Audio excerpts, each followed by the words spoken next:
በሽታው ምንነት ጎልስቶንስ ወይንም ኮለልትስ የሐሞት ጠጠር በሽታ ይህ በሽታ በሐሞት ዝቃጭ አማካኝነት የሐሞት ከረጢት ውስጥ ወይንም ከጉበት ወደ ትንሹ አንጀት የሚሄደው ቱቦ ውስጥ የሚፈጠሩ የሐሞት ጠጠሮች በሽታ ነው። ሁለት አይነት የሐሞት ጠጠሮች አሉ። እነዚህም የኮሌስትሮል እና የፒግመንት ጠጠሮች ናቸው። ኮሌስተሮል ስቶንስ የኮሌስትሮል ጠጠሮች እነዚህ ጠጠሮች በዋናነት ከኮሌስትሮል የሚሰሩ ሲሆን መልካቸው ቢጫማ አረንጓዴ ናቸው። እነዚህ አይነቶቹ የሐሞት ጠጠሮች ከሚከሰቱት የሐሞት ጠጠሮች 80% የያዙት እነዚህ ናቸው እና የቱቦ መዝጋትና የኢንፍላሜሽን ችግሮችን ያስከትላሉ። ፒግመንት ስቶንስ የፒግመንት ጠጠሮች እነዚህ ጥቁር ወይንም ቡናማ መልክ ሊኖራቸው ይችላል። ጥቁር መልክ ያላቸው የሐሞት ጠጠሮች ከፒየር ካልሲየም ቢሊሩቢናት የተሰሩ ወይንም ኮምፕሌክስ ኦፍ ካልሲየም፣ ኮፐር አንድ ሚውስን ግላይኮፕሮቲንስ የተሰሩ ሊሆኑ ይችላሉ። ቡናማ መልክ ያላቸው የፒግመንት ሐሞት ጠጠሮች ከካልሲየም ሳልት ሳቫን ኮንጁጌትድ ቢሊሩቢን እና ከጥቂት ኮሌስትሮል እና ፕሮቲን ጋር የተሰሩ ናቸው። እነዚህ ጠጠሮች ብዙ ጊዜ የሚከሰቱት ከጉበት ወደ ትንሹ አንጀት የሚሄደው ቱቦ ውስጥ ባይል ዳክት ነው። እነዚህ ጠጠሮች ብዙ ጊዜ የሚከሰቱት የሐሞት ኢንፌክሽን ሲከሰት ነው። ኤፒዲሚዮሎጂ በሽታው ያለባቸው ሀገሮች ይህ በሽታ ከ60 እስከ 70% በአሜሪካ ሬድ ኢንዲያን ማህበረሰብ ውስጥ ይገኛል። ይህ በሽታ ባደጉ አገር ውስጥ በሚኖሩ ከ10 እስከ 15% የነጭ ዝርያ ሰዎች ውስጥ ይገኛል። ይህ በሽታ በታችኛው ሳሃራ ሀገሮች ውስጥ እምብዛም አይገኝም። ለዚህ በሽታ ተጋላጭ የሚያደርጉ ነገሮች ሴት መሆን፣ ዕድሜ ሲገፋ፣ የዘር ሐረግ፣ ውፍረት፣ የሜታቦሊክ ሲንድሮም፣ ድንገተኛ የክብደት መቀነስ ክስተት፣ አንዳንድ በሽታዎች፣ የጉበት ጠባሳ እና ክሮን፣ የሐሞት ከረጢት እንቅስቃሴ ማጣት፣ በስፓይናል ኮርድ መጎዳት ወይንም አደንዛዥ እጽ በመውሰድ ምክንያት እና የአኗኗር ዘይቤ ናቸው። ሪስክ ፋክተርስ ለበሽታው ተጋላጭ የሆኑ ሰዎች፣ ሴቶች ከወንዶች የበለጠ ለዚህ በሽታ ተጋላጭ ናቸው። ምክንያቱም ኤስትሮጀን የሚባለው የሴቶች ጾታዊ ሆርሞን በሐሞት ከረጢት ውስጥ ኮሌስትሮል እንዲበዛ እና የተወሰነው ዘቅጦ ጠጠር እንዲፈጥር ስለሚያደርግ ነው። በተጨማሪም ይህ ሆርሞን የሐሞት ከረጢት የመኮማተር ችሎታውን ስለሚቀንሰው ይህ ደግሞ ጠጠር እንዲከሰት ያደርጋል። ሴቶች በእርግዝና፣ በሆርሞን ለውጥ ወይንም የወሊድ መቆጣጠሪያ እንክብል በመውሰድ ምክንያት የኤስትሮጀን ሆርሞናቸው መጠን ከፍ ሊል ይችላል። ከ40 ዓመት በላይ የሆናቸው ሰዎች ለዚህ በሽታ ይበልጥ ተጋላጭ ናቸው። የዚህ በሽታ የቤተሰብ ታሪክ ያላቸው ሰዎች ለዚህ በሽታ ይበልጥ ተጋላጭ ናቸው። ወፍራም ሰዎች፣ በተለይ ደግሞ ሴቶች፣ ለዚህ በሽታ ይበልጥ ተጋላጭ ናቸው። ምክንያቱም ከልክ በላይ የሆነ ውፍረት በሐሞት ከረጢት ውስጥ ኮሌስትሮል እንዲበዛ ስለሚያደርግ ነው። ድንገተኛ የክብደት መቀነስ ክስተት በረሃብ ምክንያት ጉበታችን ሰውነታችን ውስጥ ያለውን ጮማ ፋትስ ሲሰባብረው እና ወደ ጉልኮስ ሲቀይረው ኮሌስትሮልንም ወደ ሐሞት ከረጢት ይለቃል። ድንገተኛ የክብደት መቀነስ ክስተት የሐሞት ከረጢት ውስጥ ያለውን ፈሳሽ ሙሉ በሙሉ እንዳያስወጣ ያደርጋል። አነስተኛ ካሎሪ ያላቸውን ምግቦች መመገብ ወይንም የጨጓራ ማጥበብ ቀዶ ጥገና ሕክምና መውሰድ ለከፍተኛ የክብደት መቀነስ ክስተት ምክንያት ናቸው። ይህም ክስተት የሐሞት ጠጠሮች እንዲፈጠሩ ያደርጋል። ከፍተኛ ካሎሪ ያላቸው ገለፈታቸው የተወገደላቸው የካርቦሃይድሬት ምንጮችና አነስተኛ ፋይበር ያላቸው ምግቦች ለዚህ በሽታ ይበልጥ ተጋላጭ ያደርጋሉ። ገለፈታቸው የተወገደላቸው የካርቦሃይድሬት ምንጮች ብርሃንና ጀርም ለማስወገድ ተብሎ በፋብሪካ ጠቃሚ የሆነው በውስጡ ፋይበር እና ሌሎች ንጥረ ነገሮችን የያዘ ገለፈታቸው እንዲወገድ ይደረጋል።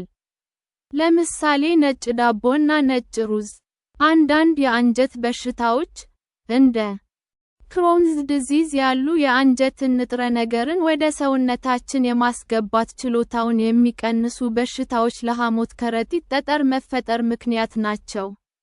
የሜታቦሊክ ሲንድሮም ምግብ መፍጨት እና መቃጠል ሂደት ላይ ያለ ችግር፣ የስኳር በሽታ እና ሰውነታችን ለኢኑሊን አልታዘዝ የማለት ችግር ለዚህ በሽታ ይበልጥ ተጋላጭ ያደርጋሉ። በተለይ ሜታቦሊክ ሲንድሮም የሚባለው የጤና ችግር ለዚህ በሽታ መወሳሰብ ምክንያት ይሆናል። Metabolic syndrome is a group of traits and medical conditions linked to being overweight or obese that puts people at risk for heart disease and type 2 diabetes. Causes የበሽታው መነሻ ምክንያት የሐሞት ከረጢት ጠጠሮች ምን እንደሚፈጥራቸው በሙሉ እርግጠኛነት የሚታወቅ ነገር የለም። ነገር ግን ሐኪሞች የሚከተሉት ነገሮች ምክንያት ናቸው ብለው ያምናሉ። ሐሞታችን በውስጡ ብዙ ኮሌስትሮል ሲኖረው፣ በመደበኛው ጊዜ ሐሞታችን ከጉበት የሚመጣውን መደበኛ መጠን ኮሌስትሮልን ማሟሟት ይችላል። ነገር ግን ጉበታችን ከልክ በላይ ኮሌስትሮል ወደ ግምት ከረጢት የሚልክ ከሆነ የተወሰኑ ኮሌስትሮሎች በሐሞት ሳይሟሙ የሐሞት ከረጢት ውስጥ ሊዘቅጡ እና ጠጠር ሊፈጥሩ ይችላል። ሐሞታችን በውስጡ ብዙ ቢሊሩቢን ሲኖረው፣ ቢሊሩቢን ማለት ቀይ የደም ሴሎች ሲሰባበሩ የሚፈጠር ኬሚካል ነው። አንዳንድ ምክንያቶች ጉበት ብዙ ቢሊሩቢን እንዲያመነጭ ያደርጉታል። የጉበት ጠባሳ፣ ከጉበት ወደ ትንሹ አንጀት የሚሄደው ቱቦ ውስጥ ባይል ዳክት ኢንፌክሽን ሲከሰት እና አንዳንድ ከደም ጋር የተያያዙ ችግሮች። የቢሊሩቢን መጠን መጨመር ለጠጠር መከሰት ምክንያት ነው። የሐሞት ከረጢት በውስጡ የያዘውን ፈሳሽ ሙሉ በሙሉ ማስወጣት ሳይችል ሲቀር ሐሞት በጣም ኮንሰንትሬትድ እየሆነ ይመጣል።